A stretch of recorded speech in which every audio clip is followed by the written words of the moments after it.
नमस्कार. Suman sons with Manoj Mahajan चॅनलमध्ये आपलं स्वागत आहे. आज आपण वाचणार आहोत एक कथा. कथेचं नाव आहे झोळी. लेखक अर्थातच मनोज महाजन.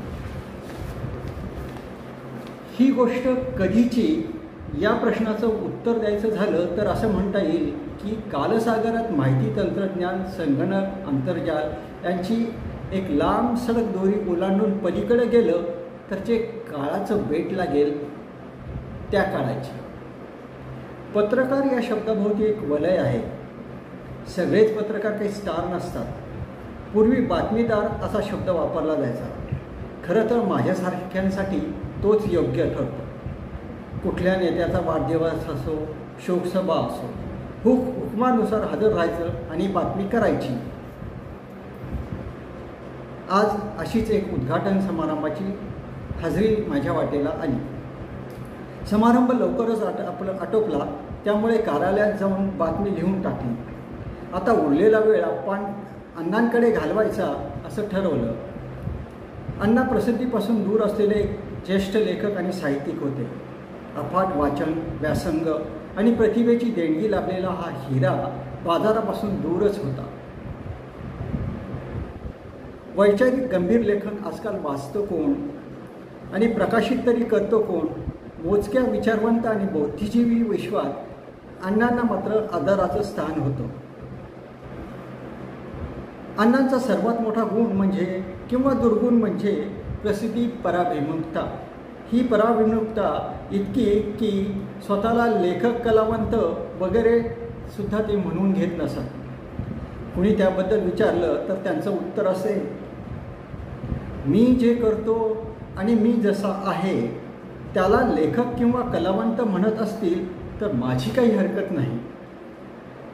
आपल्या या किंचित विक्षिप्त आणि तिरसट स्वभावाला अनुसरून एका झोपडपट्टीत खोली घेऊन ते राहत होते. जेमतेम 100 ते 150 चौरस फुटाची ती खोली पुस्तकं आणि कागदांनी भरलेली.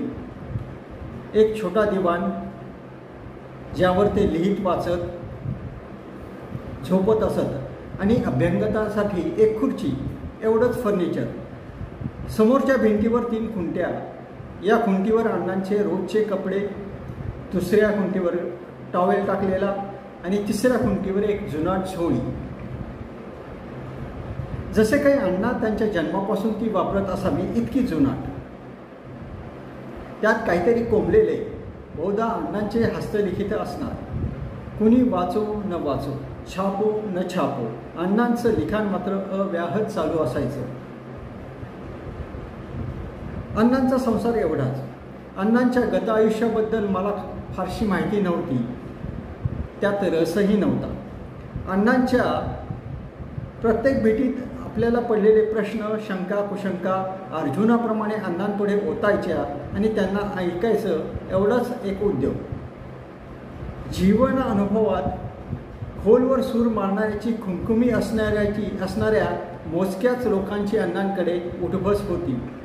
असे 2-4 जण अण्णांच्या खोलीवर जमले की काव्यशास्त्र विनोदाला बहर येईल, तोही रात्रीच्या कंदिलाच्या उजेडात. हो, अण्णा ज्या खोलीत भाड्यानं राहत होते त्या खोलीच्या घरमालकाने विजेची जोडणी चोरून घेतली होती हे अण्णांच्या लक्षात आलं आणि त्यांनी स्वतः वीज वापरणं बंद केलं. रात्री कंदिलावरच काम चालायचं. कोणी विचारलं तर त्यांचं उत्तर असायचं, विजेच्या दिव्याचा प्रकाश अंगावर धावून आल्यासारखा वाटतो. कंदिलाचा प्रकाश जाता जाता सहज आपल्याला उजेड देऊन जातो असं वाटतं. याशिवाय कंदिलाचा उजेड लहानपणाच्या स्मृतिरम्य नेतो. आई आजीच्या काळात हे मी कंदिलाच्या काळात असतो तर समयीचा उजेड मला तसा गतस्मृतीत रम्यतेत घेऊन गेला असता. त्याही मागच्या काळात असतो तर टेंभ्याचा उजेड मला तसा वाटला असता. या स्पष्टीकरणानंतर समोरच्याचे डोळे कंदिलाच्या उजेडाला आपलेसे करून टाकत. आज वेळ मिळालाच आहे तर अण्णांकडे चक्कर मारण्याचा विचार मनात घोळत होता. आतून संपादक साहेबांचं बोलवणं आलं.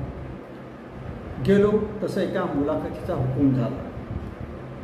शहरातल्या हरी ज्वेलर्स नावाच्या सोन्या चांदीच्या पेढीतला 100 वर्ष पूर्ण झाली होती. या पेढीच्या प्रासंगिक जाहिराती आमच्या वृत्तपत्राला मिळत होत्या. पेढी चालकाची मुलाखत छापणं गरजेचं होतं. अण्णांकडे जाण्याचा बेत रद्द करत थोड्या नाराजीनेच मी हरी ज्वेलर्सकडे निघालो. हरी ज्वेलर्स ही जुनी पेढी असली तरी आता बऱ्याच पेढ्या आल्या होत्या. जाहिराती आणि त्या चमकधमकच्या जोरावर बऱ्याच पुढे गेल्यासारख्या वाटत होत्या. हरिभाऊ हे या पेढीचे सध्याचे संचालक मालक होते. ही पेढी एका कुटुंबाच्याच मालकीची होती. फार लांबरुंद नाही तरी माफक लांबरुंदीचं हरिभाऊ ज्वेलर्सचं 3 मजली दालन होतं. हरिभाऊ ज्वेलर्सची इमारत ही लांबूनच एरवी मी पाहिली होती. आज प्रथमच आत जाण्याचा योग आला होता. खालच्या मजल्यावरचं फर्निचर जुनं सागवानी होतं. त्याचा रखरखाव चांगला असल्यामुळे ते खानदानी आप टिकून ठेवल्यासारखं चकाकत होतं. नेटक्या पेहरावातले उल्हासित कर्मचारी हे या पेढीचं वैशिष्ट्य माझ्या नजरेनं टिपलं. एका कर्मचाऱ्याकडे चौकशी करत असतानाच मागून हरिभाऊ आले. सुहास्य वदनाने या करत त्यांनी माझं स्वागत केलं. 50च्या आसपासची थोडी स्थूल शरीरयष्टी, गोल चेहरा, डोक्यावरचे बरेचसे केस केलेले, रंग गोरा, सब्बा आणि पायजमा या पारंपरिक पेहऱ्यातले हरिभाऊ अदबशीर व्यक्तिमत्व वाटत होते. मला एक दालन दाखवत पिढीबद्दल बोलत बोलत ते मला माहिती देत होते. इतक्यात त्यांच्या सौही तेथे आल्या. त्यांची ओळख करून देत त्या MSc मायक्रोबायोलॉजी असल्याचं आणि त्यांनी ज्वेलरी डिझायनिंगचा कोर्स केला असल्याचं हरिभाऊंनी आवर्जून सांगितलं. स्त्रीबरोबर सौंची मुलाखत आपल्या मुलाखतीचा भाग असावा असा व्यावसायिक विचार मनात आल्याने मी त्यांना प्रश्न केला. जीवशास्त्र ते आभूषण आरेखन हा शैक्षणिक बदल अवघड गेला का? त्यावर त्यांनी उत्तर दिलं, हे अनपेक्षित आणि चकित करणारं होतं. त्या म्हणाल्या, जीवशास्त्र म्हणजे प्राणी वनस्पतींचं शास्त्र असतं हे खरं, पण निसर्गाची ही शास्त्रीयता जपत वनस्पतींनी आणि प्राण्यांनी एक सुंदर भौमितिक आकारही घेतलेला असतो. म्हणूनच जीवशास्त्रातही सौंदर्य असतंच असं म्हणायला काही हरकत नाही. आभूषणात असं भौमितिक आकाराचं सौंदर्यच महत्त्वाचं असतं नाही का? एवढ्यात त्यांना बोलावणं आलं. हरिभाऊंचं कुटुंब वरच्या मजल्यावरच राहत असल्यामुळं गृहिणी कर्तव्यासाठी त्यांनी माझी परवानगी मागून रजा घेतली. हरिभाऊंनी MBA केल्याचं कळालं. इतर पिढींच्या तुलनेत त्यांची पिढी उलाढालीच्या दृष्टीने खालच्या क्रमांकावर कशी, या माझ्या प्रश्नावर हरिभाऊंनी नम्रपणे आणि शांतपणे उत्तर दिलं. आमच्याकडे कच्च्या पावतीची पद्धत नाही. आम्ही कर घेतो आणि कर भरतोही. त्यामुळे पांढऱ्या पैशाचा पांढरपेशा वर्गच आमचा ग्राहक आहे. तुम्ही म्हणता तसे उलाढालीच्या दृष्टीने आम्ही मागे असलो तरी निव्वळ नफ्यात आम्ही स्थिर आहोत. आम्हीच आम्हाला आखून घेतलेली तत्त्व आम्हाला या स्पर्धेत उतरू देत नाहीत. बोलत बोलत आम्ही एक छोटा जिना उतरून तळघरात आलो. या पिढीत तळघर असेल ही कल्पनाही मी केली नव्हती. या तळघरात घडणावळीचं काम चालतं. आताही येथे 10-12 कारागीर कामात व्यस्त होते. पुढे माहिती देत हरिभाऊ म्हणाले, हे कारागीरच आमची खरी ताकद आहे. आमच्यासारखी घडणावळ आणि कारागिरी पंचक्रोशीत होत नाही. इतर पिढ्यांचे डिझाईनही आमच्याकडे येतात. आमची सौ ते खातं सांभाळते. इथे माझ्यातला पत्रकार जागा झाला. मी विचारलं, कारागिरींची अबकजाबक पळवापळवी? हरिभाऊ हसले. उत्तरादाखल म्हणाले, अशा गोष्टी होतात, पण आमचे कारागीर कायम आहेत. याचं कारण आमच्या धोरणाप्रमाणे आम्ही आमच्या नफ्यातला ठराविक हिस्सा कारागिरांच्या कर्मचाऱ्यांच्या वैयक्तिक अडचणीकरता राखून ठेवतो. त्यांच्या अडचणीच्या काळात यातूनच आम्ही त्यांना विनाविलंब मदत करतो.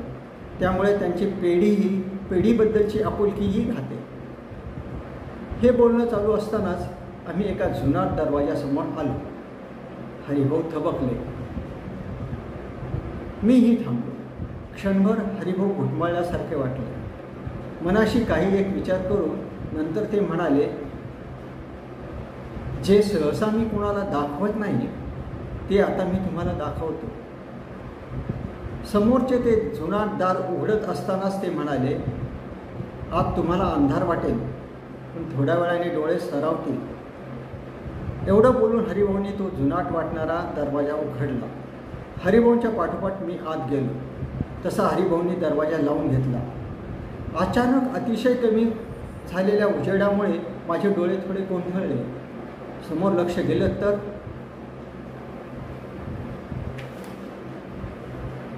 हरिभाऊंच्या पाठोपाठ आत गेलो. तसा हरिभाऊंनी दरवाजा आतून लावून घेतला. अचानक कमी झालेल्या उजेडात डोळे थोडे गोंधळले. समोर लक्ष गेलं तर 2 मोठे नंदादीप तेवत होते. मागे 2 मोठ्या समया उभ्या होत्या. तेवढाच प्रकाश त्या खोलीत होता. समोर कुठल्या तरी देवाची मूर्ती असावी, नीट अंदाज येत नव्हता.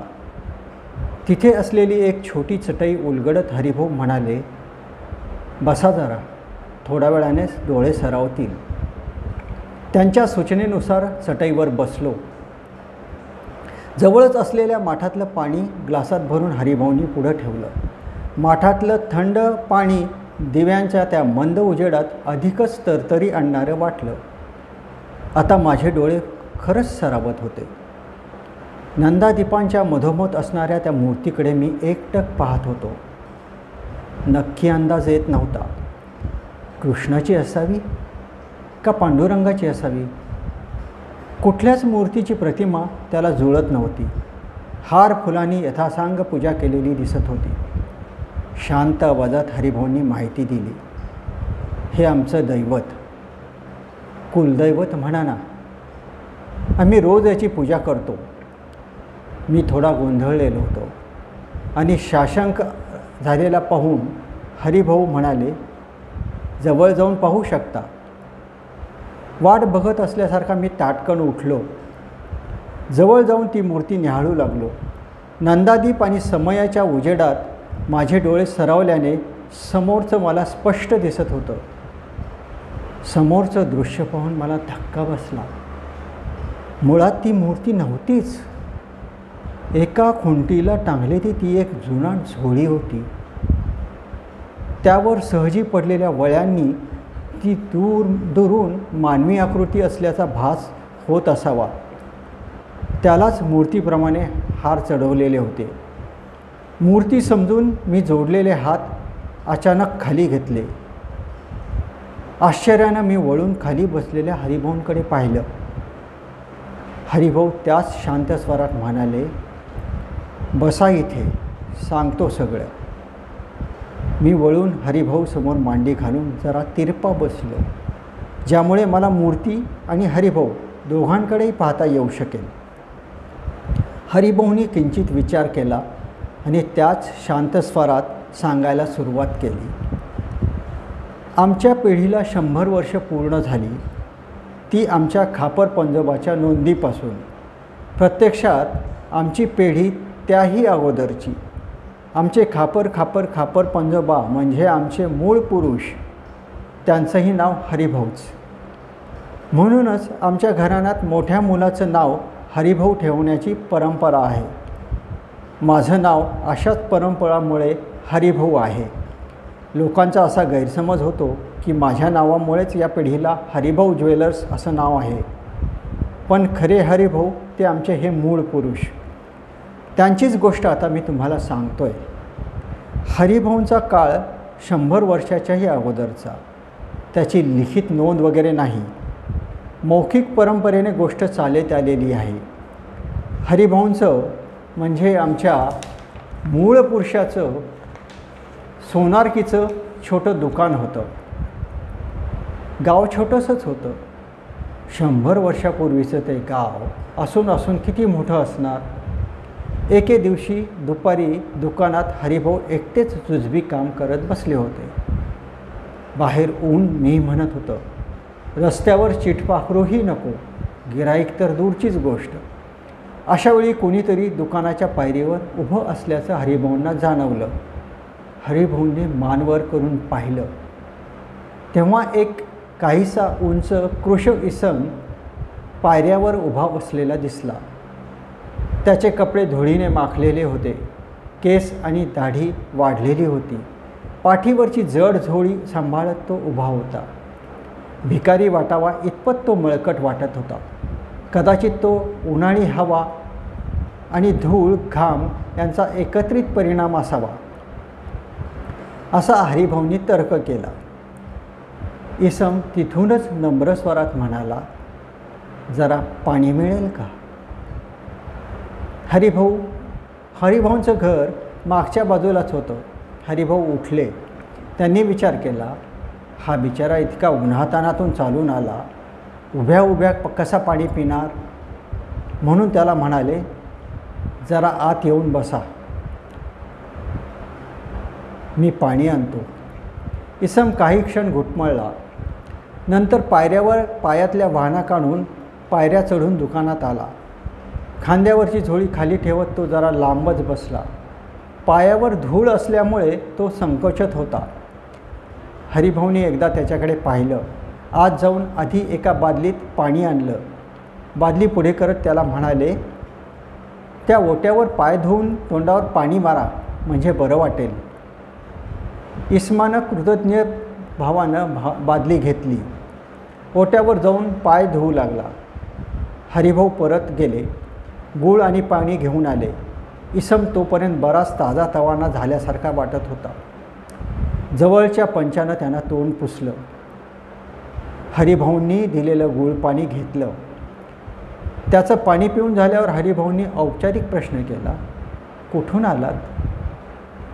पाण्याचा घोट घेऊन तो म्हणाला, खूप लांबून. थोडं थांबून हरिभाऊंनी परत प्रश्न केला, काय काम करता? इसम तुटक स्वरात उत्तरला, ह्या झोळीतल्या वस्तू मालकापर्यंत पोहोचवण्याचं. त्याच्या उत्तरावरून हरिभाऊंना काहीच बोध झाला नाही. जास्त चौकशा करणं बरं दिसणार नाही असा विचार करून हरिभाऊ गप्प राहिले. इसम डोळे मिटून स्वस्थ बसून होता. उन्हाच्या झळा लागल्यामुळे थकला असावा. काही वेळ त्याला निहाळून हरिभाऊंनी विचारलं, काही खाल्लं आहे का? नाश्ता, जेवण? मिटलेले डोळे उघडून इसम म्हणाला, नाही, पहाटेच निघावं लागलं. यावर क्षणाचाही विलंब न लावता हरिभाऊ म्हणाले, मग जरा बसा, मी काही आणतो. यावर इसम तात्काळ उत्तरला, अहो नको नको, कशाला तसदी घेता? पुढे एखादी खानावळ पाहून त्याला तोडत हरिभाऊ आग्रहानं म्हणाले, एवढी दुपार झाली, पुढे कुठे खानावळ शोधणार? विशेष काय नाही, दुपारचीच भाजी भाकरी आहे, थोडं खाऊन घ्या. तो इसम यावर थोडा हसला आणि गप्प राहिला. तो कशाकरता हसला याचा फारसा विचार न करता हरिभाऊ आत गेले. एका ताटात भाजी भाकरी आणि थोडं उन्हाळी तळण कांदा घेऊन आले. इसम भुकेला होताच. ताट अदबीनं घेऊन पुढे ठेवलं. एक चित्रावळ घालून ताटाला नमस्कार केला. ते पाहून हरिभाऊंना आश्चर्य वाटलं. हा भिकारी किंवा एखादा सांकाम्या नौकर तरी कसा असेल? कुठल्या तरी तालावर माणसाचा नौकर असणार, नाही तर चांगला कारभारी असावा. पण हा झोळीतलं हे ओझं घेऊन कुठे चालला? ह्याचा मालक कोण? कुठे? हरिभाऊंच्या डोक्यात नाना विचार येत होते. तो इसम मात्र मन लावून शांतपणे अन्न ग्रहण करत होता. एवढा भुकेला असूनही उदरभरण नोहेप्रमाणे यज्ञकर्म चालू होतं. हरिभाऊंना त्याच्या वागण्याचं कौतुक वाटलं. त्याच्याबद्दल आणखीन जाणून घ्यावं अशी त्यांची प्रबळ इच्छा झाली. पण भिडेखातर ते गप्प राहिले. हरिभाऊंनी आणखी काही हवं नको विचारलं. त्यांना तृप्ती दाखवत त्या इस्मानं नकार दिला. इस्मानं ताट पूर्ण स्वच्छ केलं. ताट हातात धरून तो उठला. काही कळायच्या हात ओट्यावर जाऊन बादलीतल्या उरलेल्या पाण्यानं ताट स्वच्छ केलं. परत येऊन काळजीपूर्वक ताट भिंतीला टेकवलं. थोडा वेळ तो बसला. दिलेल्या तांब्यातल्या पाण्याचे एक एक घोट चेहऱ्यावर एक एक घोट घेतले. अन्नदाता सुखम भवतु असं काहीतरी तो पुटपटला. काही क्षण स्वस्थ बसून त्याने डोळे मिटले. पोटात अन्न गेल्याने आता त्याच्या चेहऱ्यावर तृप्ती दिसत होती. अन्नग्रहणाच्या त्या तृप्तीचा काही क्षण त्याने अनुभव घेतला असेल नसेल तोच तो उठला. हरिभाऊंना कृतज्ञतापूर्वक हात जोडले. आपली जुनाट पण जड झोळी खांद्यावर लटकत त्याने पायऱ्या उतरायला सुरुवातही केली.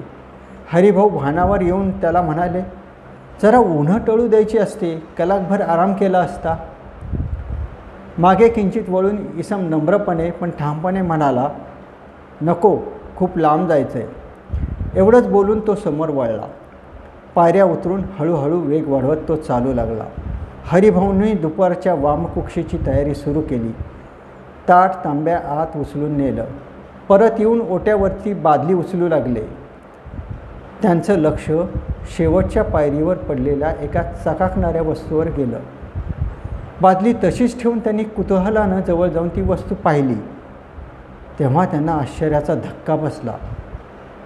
तो एक अस्सल सोन्याचा कंठा होता. उभ्या आयुष्यात त्यांच्या दुकानात एवढा जाड कंठा कधी केला गेला नव्हता. नक्कीच त्या इस्माच्या झोळीतून पडला असावा, त्याच्या मालकाचा असावा. आता तर तो गोत्यात येणार चांगलाच. हरिभाऊ मनाशी काही विचार करून तडक तो इसम गेला त्या दिशेला भरभर चालू लागले. काही अंतरावर आणखी एक वस्तू सापडली. तो हिरेजडित सोन्याचा हार होता. तो हार उचलून त्या इस्माला शोधत शोधत हरिभाऊ पुढे पुढे जाऊ लागले. नजरेसमोर कोणीही दिसत नव्हतं. आणखी पुढे गेल्यावर हरिभाऊंना एक लक्ष्मी हार सापडला. हरिभाऊ त्या इस्माला शोधत जसे जसे पुढे जात होते तसे तसे एक एक सोन्याच्या वस्तू त्यांना सापडत होत्या. ते इस्माच्या झोळीतून त्या पडल्या आहेत याची हरिभाऊंना खात्री होती. पण तो कुठे दिसत नव्हता. होता होता हरिभाऊ वेशीच्या बाहेर आले.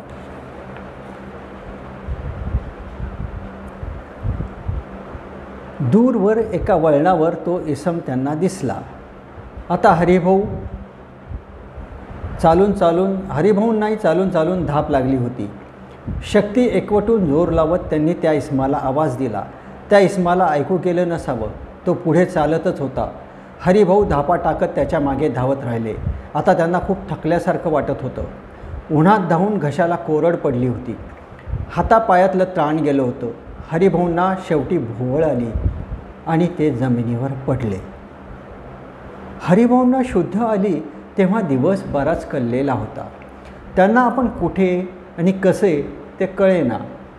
भान आलं तसं त्यांना सगळं आठवलं. ते उठून उभे राहिले. सोग्यातले गोळा केलेले दागिने पडले. त्यांनी आजूबाजूला दूरवर पाहिलं. त्या इस्माचा कुठे मामूस दिसेना. म्हणजे त्यांना शुद्ध हरपून बराच काळ उठला होता. दागिने परत सोग्यात घालून हरिभाऊ परतले. हरिभाऊंनी विचार केला, त्याच्या नाही तर त्याच्या मालकाच्या नक्कीच लक्षात येणार वस्तू झोळीतून घाल झालेल्या. मग येईल तो तो गेल्या वाटेने परत. देऊन टाकू त्याच्या वस्तू त्याला. त्या इस्माची वाट बघता बघता वर्ष सरलं. दुसरं वर्षही सरलं. मग मात्र हरिभाऊंची खात्री पटली की आता तो परत काही येत नाही. भाग्यानं आपल्या पदरात टाकलेलं ते दान समजायचं आणि भाग्य आजमावायचं असा विचार हरिभाऊंनी केला आणि हरिभाऊंचे दिवस पालटले. आधीच सोनारी कला अंगात असणाऱ्या हरिभाऊंना सुबत्तेचा आधार मिळाला. हरिभाऊंच्या सोनारीचं नाव पंचक्रोशीत पसरलं. दूरवरून लोक दागिने घेण्यासाठी किंवा घडवण्यासाठी हरिभाऊंच्या दुकानात येऊ लागले. हरिभाऊंच्या दुकानाचाही कायापालट झाला. अचानक लाभलेल्या सुवर्णामुळे सुवर्णकाराला झळाळी आली. सोनारीचा व्याप वाढला तसा कुटुंबाचाही. 2चे 4, 4चे 8 झाले. सुना नातवंडानं घर भरलं. लक्ष्मीचं नांदणं खऱ्या अर्थानं घरात सुरू झालं. आता हरिभाऊंचं वय वाढलं होतं. हळूहळू कारभार मुलांकडे सोपवत तीर्थाटनाला जाण्याची त्यांना ओढ लागली. वेळ काढून सकाळ संध्याकाळ भजन कीर्तनात रमू लागले. नशिबानं भरभरून दिल्यानं तृप्तीच्या खुणा त्यांच्यात दिसत असल्या तरी गर्वाचा किंवा अभिमानाचा स्पर्श त्यांना झालेला नव्हता. कुटुंबातही त्यांनी निवृत्तीची आणि तीर्थटनाची इच्छा बोलून दाखवली होती. पूर्वी व्यवसाय आणि कुटुंब दोन्ही छोटंच होतं. तेव्हापासून सुरक्षिततेच्या कारणास्तव दुकानातच झोपण्याची हरिभाऊंची सवय होती. ती त्यांना आताही कायम ठेवली होती. रात्रीच्या वेळी कोणीतरी खुंटीखाली गादी आणून टाके. हरिभाऊ रात्री त्यावर निजत. जवळच्या नात्यात एक लग्न होतं. कुटुंबातले सगळे सदस्य त्या लग्नाला गेले होते. हरिभाऊंनीच स्वतःची काळजी घेण्याची हमी देत आग्रहानं सगळ्यांना पाठवलं होतं. चतुर्थी होती. चंद्रोदयानंतर काही न खाता ग्लासभर दूध पिऊन झोपणं हरिभाऊंना श्रेयस्कर वाटलं. स्वतःच गादी आणून खुंटीला नेहमीप्रमाणे टाकली. अंग टाकलं तरी झोप यायला वेळ लागतोच. पडल्या पडल्या हरिभाऊंच्या मनात विचार येऊ लागले. हालाकीतले बालपण, तंगीत गेलेलं तरुणपण आणि आताचं वैभव इथपर्यंतचा चित्रपट त्यांच्या डोळ्यापुढे उलगडत होता. कडू गोड स्मृतींचा पुनर्प्रत्यय घेत झोप लागण्याची ते वाट पाहत होते. हळूहळू डोळे जड होत होते. निद्रादेवी जवळच कुठेतरी घुटमळत हवी. झोप आणि जागेपणाच्या सीमेवर कुठेतरी असतानाच दुकानाच्या फळ्यांची कडी वाजल्याचा भास हरिभाऊंना झाला. हरिभाऊंनी चाहूल घेतली. खरोखरच कडी वाजली असावी. प्रथमतः कुशंकेनं मन ग्रासलं.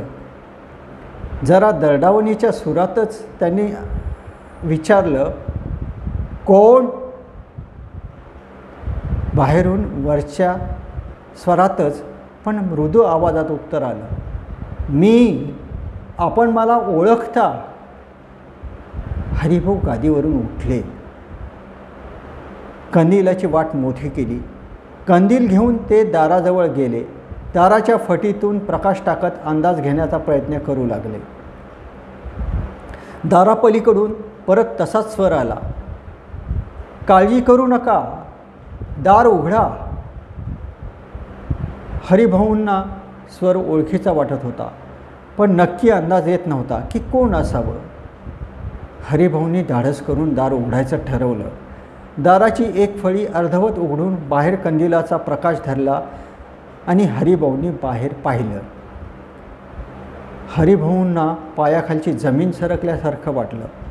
बाहेर तो इसम उभा होता. नीट निरखून पाहिलं तेव्हा त्यांना त्याची खात्री पटली की तो इसम तोच आहे. घशाला कोरड पडतीये असं हरिभाऊंना वाटू लागलं. उघडताय ना? पलीकडून परत तसाच आवाज आला. त्यांनी आणखी एक फळी उघडली आणि त्याला आत घेतलं. त्यावेळी त्याच्या पाठीवर काही नव्हतं, पण काखेत काहीतरी धरल्यासारखं होतं. मागच्या वेळी आला तेव्हा ज्या जागी बसला होता तसाच आणि तिथेच तो बसला. हरिभाऊंनी छताच्या आकड्याला कंदील अडकवला. त्यामुळे खाली थोडा अंधार झाला तरी खोलीभर प्रकाश पसरला. त्या प्रकाशात त्यानं खोलीभर नजर फिरवली. दुकानाचा झालेला कायापालट बहुतेक तो टिपत असावा, पण त्याच्या चेहऱ्यावर काहीच भाव दिसत नव्हते. पाणी नाही देणार? इस्माच्या प्रश्नानं हरिभाऊ किंचित दचकले. सावरत त्यांनी हो हो म्हटलं. जवळच्या सुरईतलं पाणी पेल्यात ओतून त्याला दिलं. आताही तो लांबून आल्यासारखाच वाटत होता. कशाला आला हा? आणि इतक्या वर्षांनी?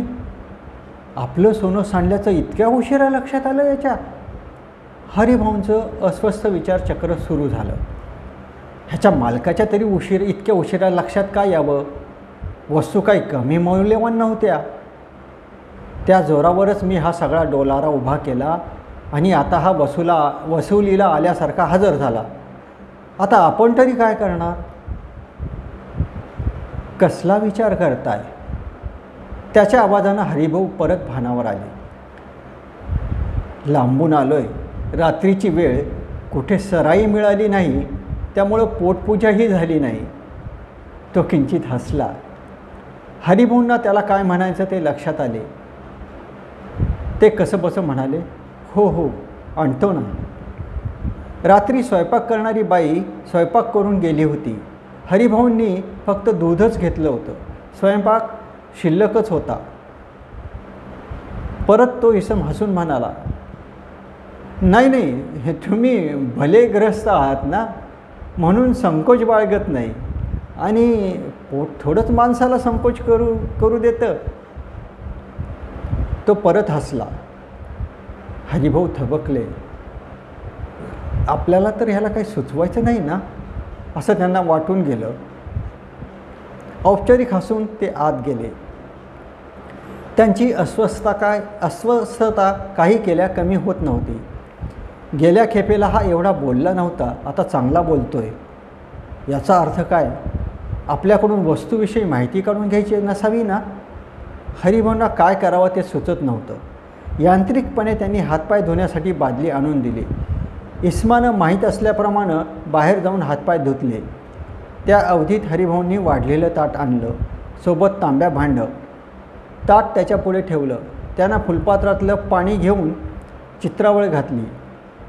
नमस्कार करून तो किंचित थांबला. मिश्किल हसत तो म्हणाला, यावेळी ताटाचा आकार आणि व्यंजनं वाढली. अन्नपूर्णा प्रसन्न असो.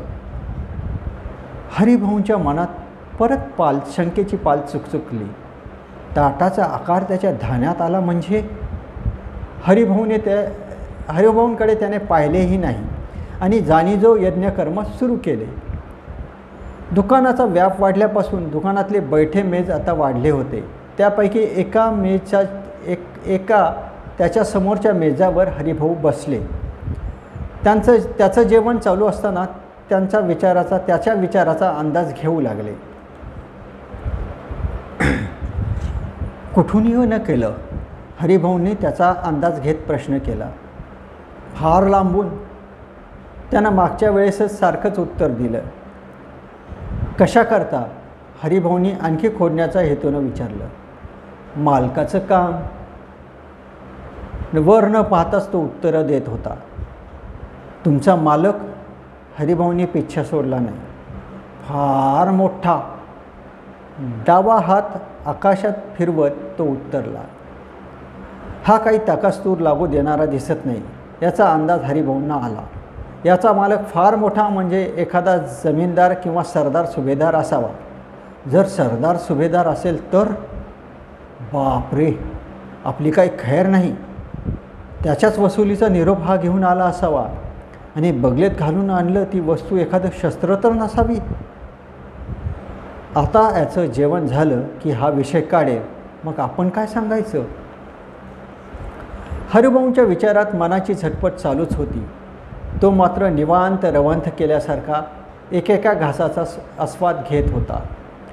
आता हरिभाऊंना त्याचा राग यायला लागला होता. एकदाचा सोक्षमोक्ष लागून जावा असं त्यांना वाटू लागलं. अवचित मिळालेल्या धनभांडवलावर स्वतःच्या कष्टानं आणि कौशल्यानं त्यांनी सोनारकीचा हा पसारा वाढवला होता. मान्य आहे की धन त्याचं, पण आपले कष्ट आणि हुशारी आहेच की. याचा प्रत्येक दागिना मोठा आणि वजनदार होता खरा, पण घडणावळ ढोबळ होती. त्याचे तुकडे करून छोटे छोटे नाजूक दागिने मी बनवले. पाहिलेल्या आठवलेल्या सगळ्या शिल्पांचं नक्षीकाम प्रत्यक्षात उतरवण्याचा प्रयत्न केला. त्यातूनच झाडं, झुडपे, पानं, वेली यांचे वळणदार आकडे निखारण्याचा आपल्याला जणू छंदच लागला. डोळेफोड मेहनत केली.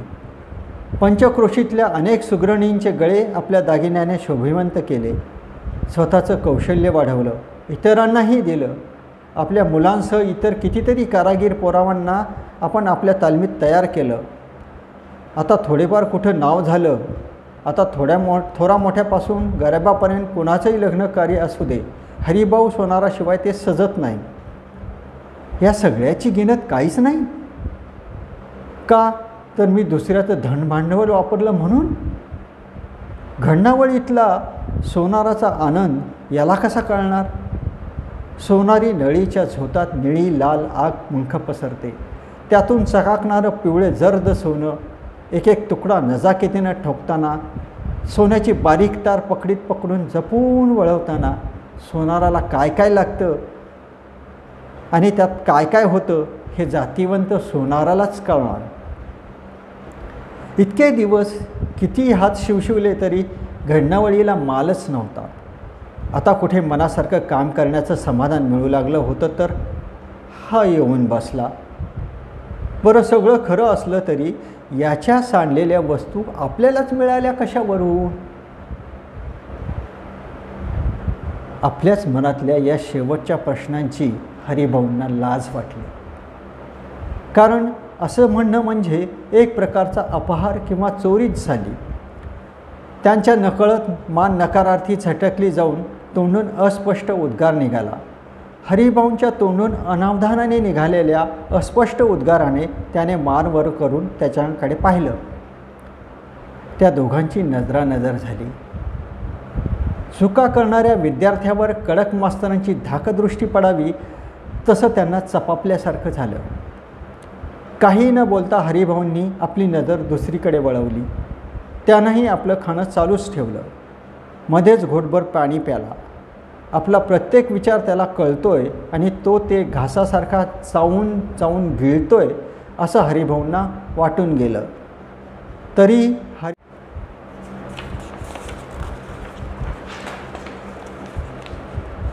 अपहरणाचा विचार बरोबर असो की चूक, फायद्याचा नसतोच. उद्या त्याने बोबाटा केला तर आपली काय पत राहिली? आपल्या कुटुंबापासून ही गोष्ट आपण लपवली. ही गोष्ट आपण आपल्या कुटुंबाला तरी सांगायला पाहिजे होती असं त्यांना वाटून गेलं. आता हा इसम समोर हजर होता. त्याला उत्तर देणं भाग होतं. उत्तर देऊ, पण अजून त्यानं प्रश्न कुठे केला आहे? स्वतःचेच केलेला युक्तिवादही हरिभाऊंना लंगडा वाटला. सत्य आपल्याला माहीत आहे ते दुसऱ्यानं उघड करण्याची वाट बघत बसणं म्हणजे एक प्रकारचे असत्याच्या बाजूनं होणं नाही का? यापेक्षा आपणच गोष्टी काढण्यात आपला चांगुलपणा आहे. पुढे जे होईल ते परमेश्वराच्या हवाली. एकतर आपण त्याची वस्तू परत करण्यासाठी त्याच्यामागे धावलो होतो. त्यानेच परत यायला विलंब केला. त्याला आपण काय करणार? हे खरं असलं तरी आपण याच्या मागे धावलो होतो यावर हा किंवा याचा सुभेदार सरदार मालक विश्वास थोडाच ठेवणार आहे. त्याच्या दृष्टीनं आपण त्याची वस्तू उपभोगलीच असं झालं. उपभोगली हे खरं आहे, पण घरात भांडवल ठेवून मोडका धंदा चालवत बसवणं म्हणजे मूर्खपणाचंच नाही का? मनुष्य धर्माचा अधर्मी मी एक वेळ केला असेल, पण मनुष्य व्यवहारातला शहाणपणा मी केला. यात मी काय चुकलो? विचारानं हरिभाऊंच्या डोक्याचा भुगा होण्याची वेळ आली. आता त्याचं जेवण आटोपलं होतं. हात धुण्यासाठी ताट उचलून तो बाहेर गेला. दरम्यान हरिभाऊंनी स्वतःला सावरून घेतलं. मनाशी निश्चय केला, काही नाही. त्याला स्पष्ट सांगायचं, बाबा रे, तू मागच्या वेळी आला होतास. तुझ्या अशा अशा वस्तू सांडत तू गेलास. मी त्या गोळा करत तुझ्या मागे मागे धावलो, पण तू तसाच पुढे गेलास. दुर्दैव हे की याला साक्षी रस्त्यावर कुणीही नव्हतं. एक परमेश्वरच तो काय साक्षी. आणि माणसं माणसाची साक्ष मारतात, परमेश्वराची नाही. वर्ष 2 वर्ष तुझी वाट पाहिली आणि तुझ्या वस्तू भांडवलात वापरल्या. याकरता तुझ्या मालकाला जो काही दंड भरपाई द्यायची असेल ती माझे हे सर्वस्व विकून देईन. प्रश्न मिटला. सत्याचं बळ परमेश्वरी बळापेक्षा श्रेष्ठ असतं म्हणतात. हरिभाऊंनाही त्यांच्या या विचारातून ते बळ मिळालं. त्यांचा आत्मविश्वास वाढला. आता तो धुतलेलं ताट घेऊन आत आला. मागच्या वेळेप्रमाणे त्यानं ताट भिंतीला टेकून ठेवलं. बगलेतून काढून ठेवलेली नळीसारखी दिसणारी वस्तू त्यानं हातात घेतली आणि तो उभा राहिला. हरिभाऊ त्याला काही बोलणार इतक्यात तो ती वस्तू हरिभाऊंच्या समोर धरत म्हणाला, हे घ्या, मालकांचा हुकूम आहे, तुम्हाला द्यावं. निघायला थोडा उशीर झाला म्हणून इतक्या रात्री तुम्हाला त्रास द्यावा लागला, याबद्दल माफ करा. हरिभाऊंना कोणीतरी आज्ञा करावी तशी ती वस्तू त्यांनी आपल्या हातात घेतली. काही कळायच्या आत त्यांना नमस्कारासाठी हात जोडले आणि तडक दुकानाच्या बाहेर गेला. हरिभाऊ गोंधळून क्षण तसेच उभे राहिले. गोंधळाच्या धक्क्यातून बाहेर यायला त्यांना थोडा अवधी लागला असेल, तेवढाच काय तो अवधी गेला. हरिभाऊ हातातली वस्तू घेऊन तसेच दुकानाबाहेर आले. बाहेर पूर्ण काळोख होता. तो कोणत्या दिशेला गेला हे कळणं शक्य नव्हतं. बाहेर लांबपर्यंत काहीच चाहूल लागत नव्हती. तो गेलाच होता, अदृश्य झाल्याप्रमाणे. हरिभाऊ दुकानात परत आले. किंचित सावरल्यावर त्यांनी सुरळी करून हातात दिलेली वस्तू उलगडली. ती झोळी होती, अगदी तशीच, अगदी तीच. तो मागच्या वेळी ज्यातून सोनं सांडून गेला होता, अगदी तीच नव्हे, तीच. हरिभाऊंची खात्री पटली. ही रिकामी झोळी त्याच्या मालकानं दिली होती का? हरिभाऊंना प्रश्न पडला. त्यांनी झोळी पूर्ण उघडून आत डोकावलं. आत काहीच नव्हतं. तळाला कापड जीर्ण होऊन झिरझिरं होऊन एक छिद्र पडलं होतं. कंदिलाचा जमिनीवर पडलेला अंधुकसा प्रकाश त्या छिद्रातून दिसत होता. या छिद्रातून त्याच्या वस्तू सांडत गेल्या होत्या. काही काळ गेल्यावर हरिभाऊंनी त्याच्या झोपायच्या गादीवर असलेल्या खुंटीवर ती झोळी टांगली. रात्रभर त्या झोळीकडे एकटक पाहत ती झोळी, तो इसम आणि त्याचा मालक यांचा विचार करत राहिले. पहाटे पहाटे कधीतरी त्यांना ग्लानीनं झोप लागली. कुटुंबातले सदस्य लग्नाहून आले. हरिभाऊ मात्र त्या दिवसापासून मौन पाळल्यासारखे गप्प झाले. खुंटीवरच्या त्या झोळीला कोणाला हात लावायला मनाई होती. हरिभाऊ रात्री गादीवर पडून एकटक झोळीकडे पाहत कसलासा विचार करत. पुढे हरिभाऊंनी अंथरूणच धरलं. त्यांनी हट्टानं आपलं अंथरूण त्या खुंटीखालीच ठेवायला लावलं. वैद्यांनी तपासलं आणि निदान करण्यात असमर्थता दर्शवून काळ जवळ असल्याचं अप्रत्यक्ष दर्शवलं. सगळे सोरे भेटीला येऊ लागले. वाचा गेली. आता डोळ्यातली ओळखही फिरली. हालचाल मंदावली. त्यातच एक दिवस त्यांची वाचा परत आली. मुलासुनांना जवळ बोलवलं. हरिभाऊंचे स्वर अस्पष्ट तुटक येत होते. सोनार की नेकी न करा, उतू नका, मातू नका, पोट भरलं की उरलेलं दान करा, असं बरंच काही ते पुटपुटत होते. पुढे आवाज क्षीण होत गेला. आर्त नजरेनं ते खुंटीवरच्या झोळीकडे पाहू लागले. त्यांचे दोन्ही हात कष्टाने उचलले गेले. झोळीच्या दिशेने ते जोडण्याचा प्रयत्न करू लागले. डोळ्यातून एक अश्रू ओघळला. झोळीला नमस्कार केला अवस्थेत हरिभाऊंनी डोळे मिटले, कायमचेच.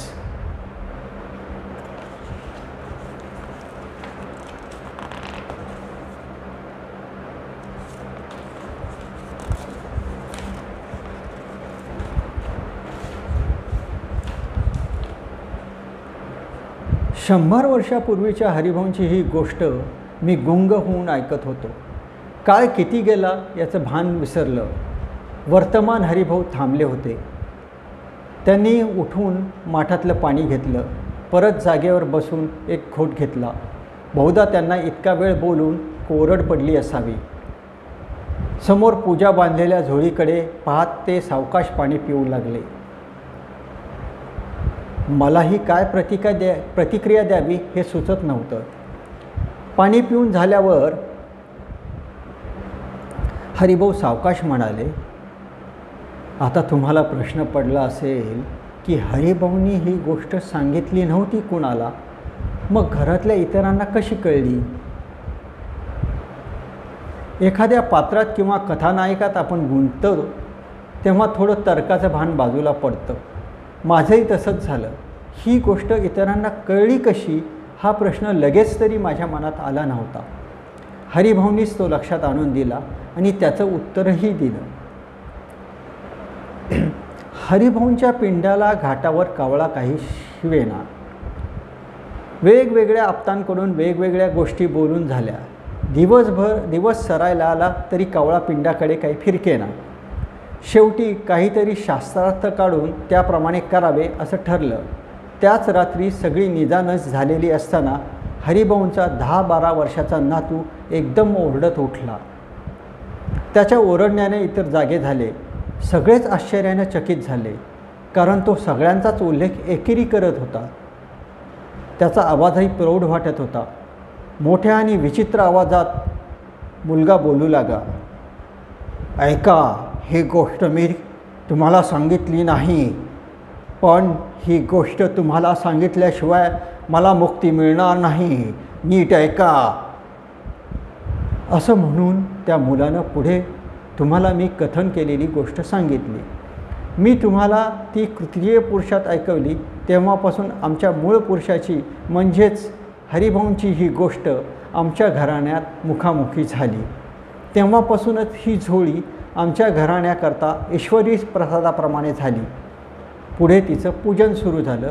ते आजतागायत चालू आहे. काही वेळ मी आणि हरिभाऊ दोघेही शांत बसलो. किंचित वेळानं हरिभाऊ म्हणाले, चला, तुमचा खूप वेळ घेतला आहे, निघूया.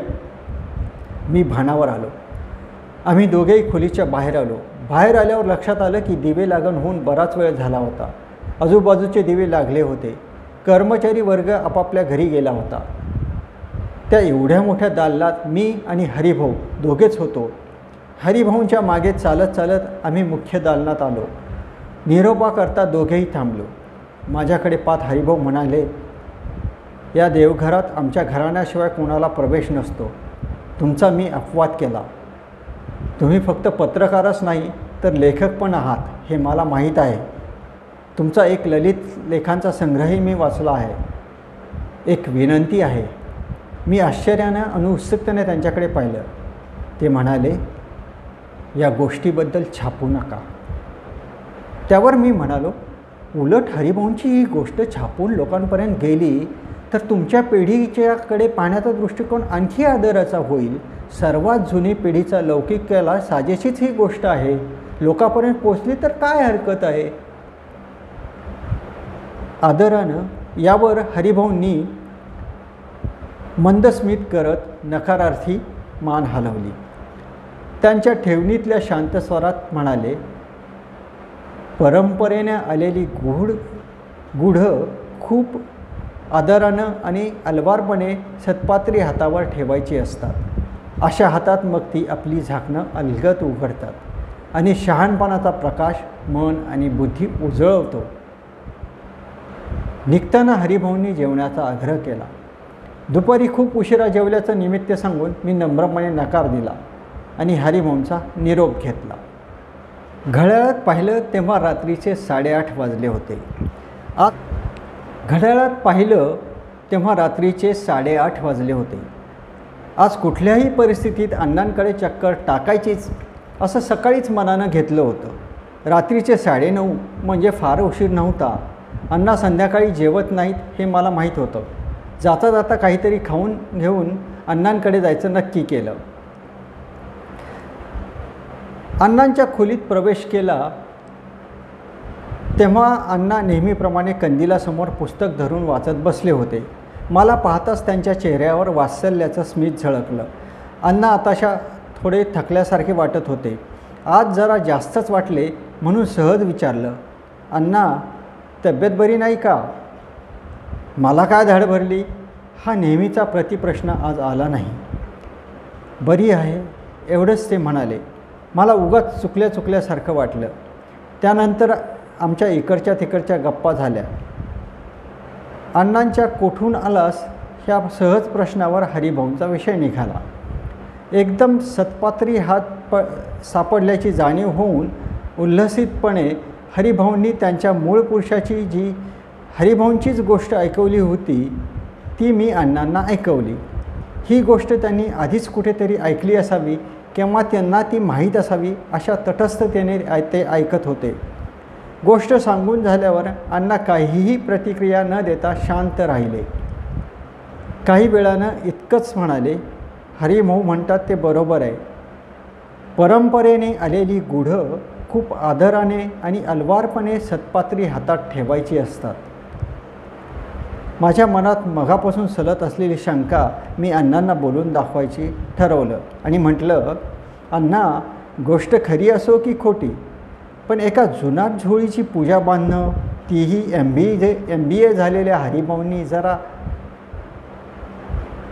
अण्णा एका हाताचा कोपरा दुमडून पंजा डोक्याच्या मागे धरून भिंतीला टेकून बसले होते. हात थोडा मोकळा करत ते थोडं हसले. जरा सरसावून बसत परत तसंच गप्प बसले.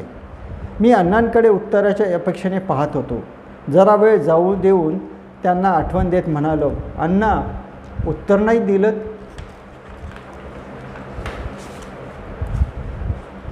अण्णा थोडे गंभीर आवाजात उत्तर देत म्हणाले, असं बघ, ज्ञानेश्वरांचा एक दृष्टांत आहे.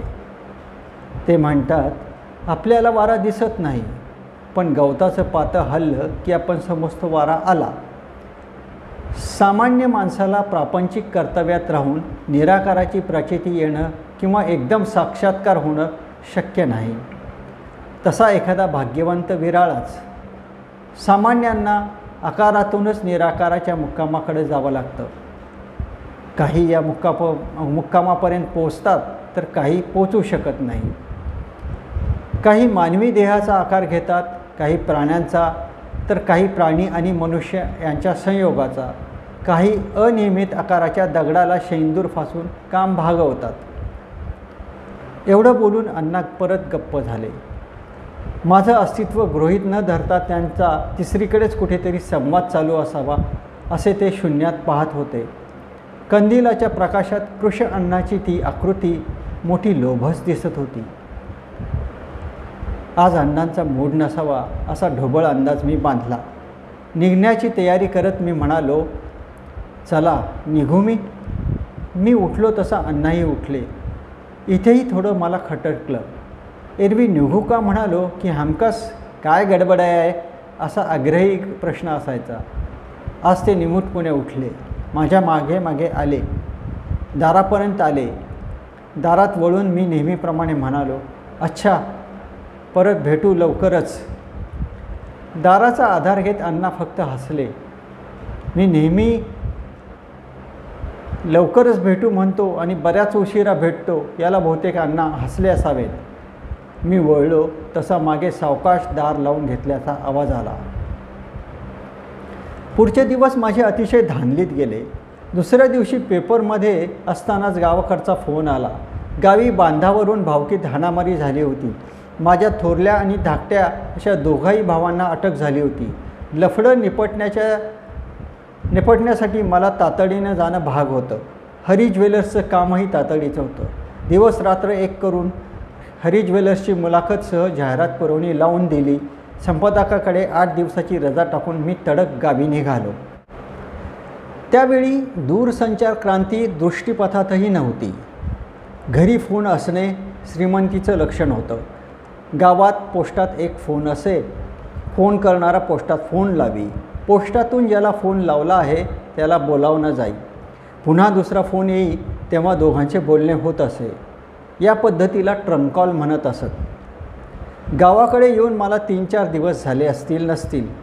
एक दिवस पोस्टातून फोन आल्याचा निरोप आला. पेपरच्या कार्यालयातून आला होता फोन. मी पोस्टात गेलो. फोन आला तेव्हा पलीकडे प्रदीप माझा सहकारी बोलत होता. पलीकडून प्रदीप म्हणाला, अरे, एक वाईट बातमी आहे. तुझे अण्णा गेले रे. मला स्वाभाविकच धक्का बसला. माझे आणि अण्णांचे स्नेहसंबंध आहेत हे प्रदीपला माहीत होतं. त्यांना कार्यालयातून आवर्जून फोन करण्याचे कारण हे त्याच्या बोलण्यातून स्पष्ट झालं. मी गावी आल्यावर 2च दिवसापूर्वी अण्णांचा हृदयविकाराचा झटका आला आणि त्यात ते गेले. दारापुढं दूध आणि पेपर दुपारपर्यंत तसंच असल्यानं घरमालकानं पोलिसांना आधी कळवलं. घरमालकाला अण्णांबद्दल किंवा त्यांच्या नातेवाईकाबद्दल काहीच माहिती नव्हती. पुस्तक आणि हस्तलिखितं पाहून पेपरमध्ये पोलिसांकडून चौकशी केली. पेपरमध्ये बातमी देण्याची सूचना ही पोलिसांचीच होती.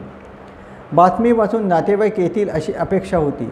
प्रदीपच्या मार्फत संपादकांनी मला 1x10 म्हणजे 1 कॉलम बाय 10 सेंटीमीटरची बातमी तयार करून पाठवायला सांगितली.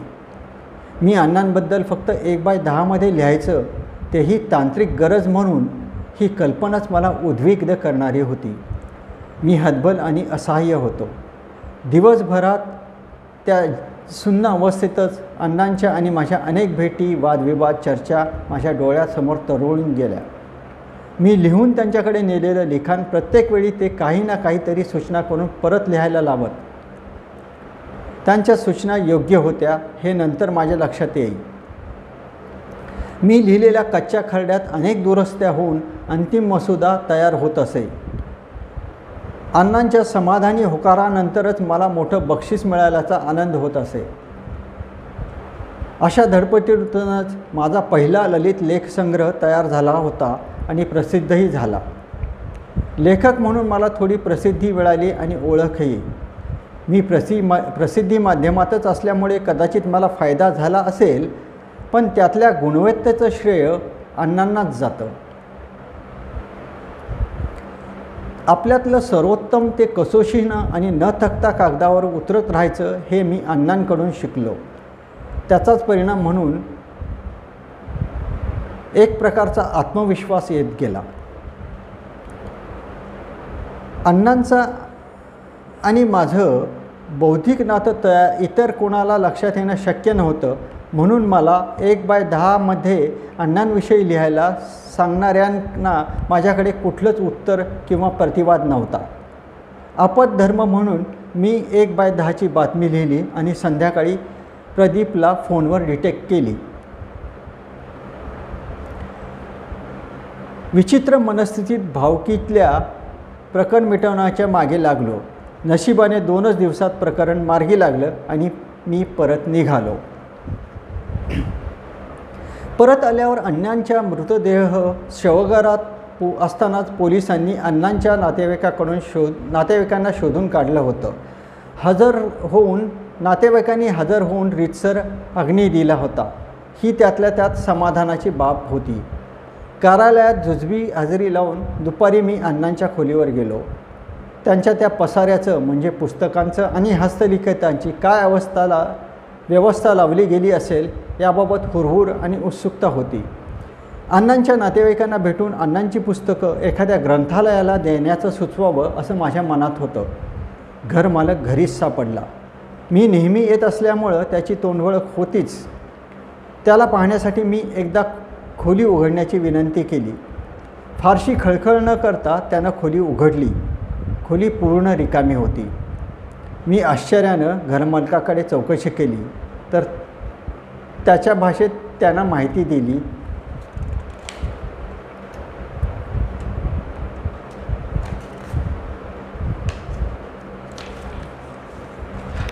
उनके सगे वाले आए थे. मैंने उनको रूम खाली करने की रिक्वेस्ट की ताकि मेरे को रूम भाड़े पे देने को आसान पड़ेगा. दूसरे दिन वो लोग आए कबाड़ी वाले को लेके. कबाड़ी वाले ने सब सामान टेम्पो में भर के लेके गया. कबाड़ी वाले से आए पैसे में से सगे वालों ने मेरा भाड़ा चुकता किया और वो लोग चले गए. घर मालकाची माहिती ऐकून सात्विक संतापाची एक लाट माझ्या मस्तकात उतरली. अण्णांसारख्या विद्वान आणि व्यासंगी माणसाचा शेवट इतका बेदखल व्हावा. संताप कुणावर आणि कशा करता हे मला स्पष्ट नव्हतं. नकळत माझ्या डोळ्यात ओल आली. मी भावनावेगात असल्याचा घरमालकाचा गैरसमज झाला. सांत्वर पर तो बोलला, बहुत अच्छा आदमी थे. मेरे को बोलते थे जब तक तुम बाज़ाब्ता डिपॉजिट भर के लाइट नहीं लेते मैं लाइट इस्तेमाल नहीं करूँगा और किया भी वैसाच. त्याच्याकडे दुर्लक्ष करत मी खोली न्याहाळू लागलो. खोली रिकामी होती तशी माझी नजरही. अचानक माझं लक्ष भिंतीवरच्या खुंटीकडे गेलं. क्षणभर मी अवाक झालो.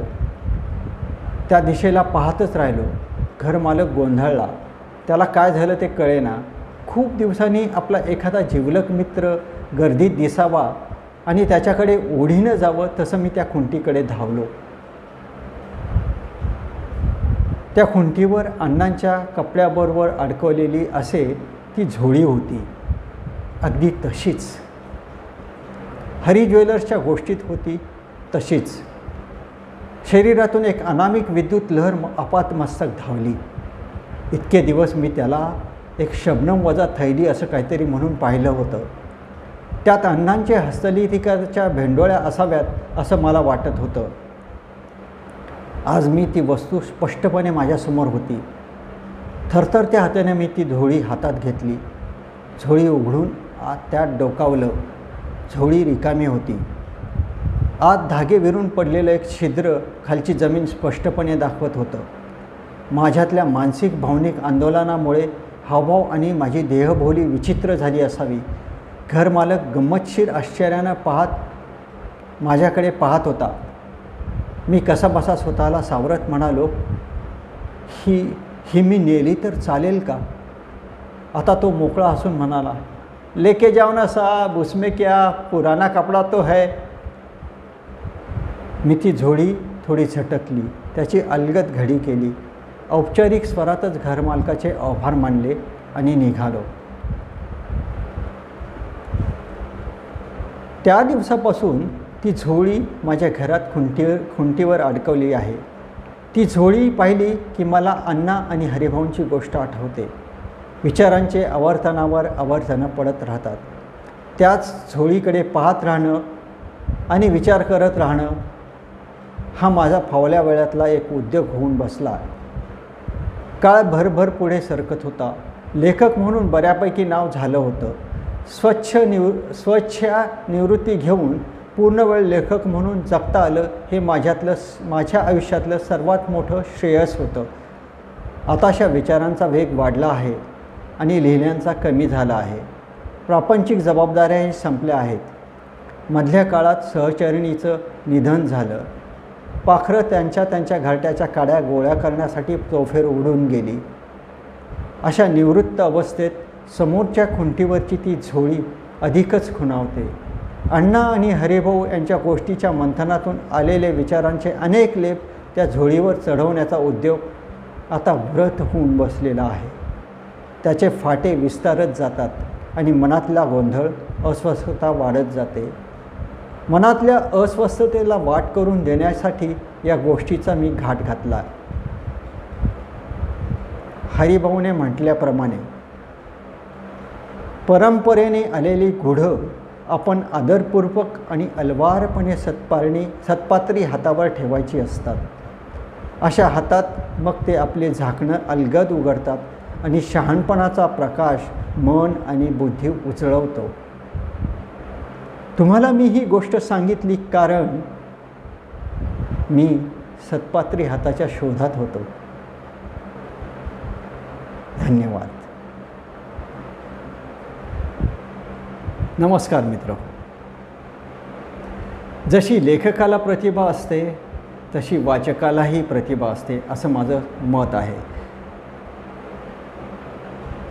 लेखक त्याच्या कल्पनेप्रमाणे प्रतिभेप्रमाणे लिहित असतो आणि वाचक त्याच्या प्रतिभेप्रमाणे कल्पनेप्रमाणे त्याचा आस्वाद घेत असतो. ही झोळी कथा आपल्याला आवडली असेल तर आपण आपल्या रसिक मित्रांकडे अग्रेषित करावी अशी माझी विनंती आहे. कारण रसिकाशिवाय कला अपूर्ण आहे. धन्यवाद.